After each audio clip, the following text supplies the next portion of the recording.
اللہ کرے یہ حدیث آپ کے دلوں میں گھر کر جائے۔ یہ حدیث ہمارے لیے نجات دنیا و آخرت ہے۔ کتاب دلائل النبوہ میں امام بہقی رحمۃ اللہ علیہ نے یہ حدیث نقل کی ہے۔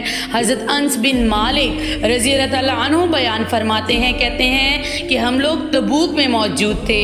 نبی پاک صلی اللہ علیہ وآلہ وسلم کے حجرہ نور میں مجھے بہت زیادہ روشنی نظر آئی۔ میں وہاں حاضر ہوا اور عرض کی، یا رسول اللہ صلی اللہ علیہ وآلہ وسلم، تھوڑی دیر پہلے میں نے یہاں بہت نور دیکھا ہے۔ تو حضور صلی اللہ علیہ وآلہ وسلم نے فرمایا، جبرائیل امین آئے تھے، مدینہ شریف آئے تھے اور مجھ سے مل کر گئے ہیں، یہاں سے ہو کر گئے ہیں۔ میں نے عرض کی، یا رسول اللہ صلی اللہ علیہ وآلہ وسلم، حضرت جبرائیل مدینہ شریف آئے تھے؟ فرمایا، مدینہ شریف میرے ایک غلام کا انتقال ہو گیا ہے، حضرت معاویہ بن معاویہ المزنی رضی اللہ تعالیٰ عنہ۔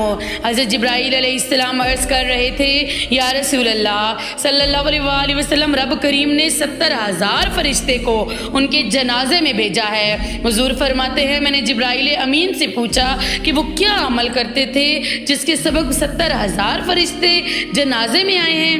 تو حضرت جبرائیل عرض کرنے لگے، یا رسول اللہ صلی اللہ علیہ وآلہ وسلم، اسے سورہ اخلاص سے بڑا پیار تھا، بڑی محبت تھی اور وہ ہر وقت پڑھتا رہتا تھا۔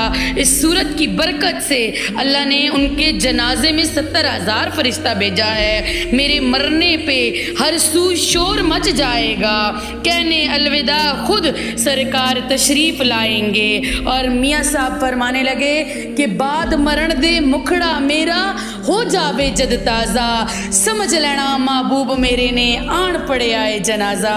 اگر آپ کو یہ حدیث کی سمجھ آئی ہے تو اس کو زیادہ سے زیادہ شیئر کریں۔ اللہ پاک اس کو آپ کا اجر عطا فرمائے۔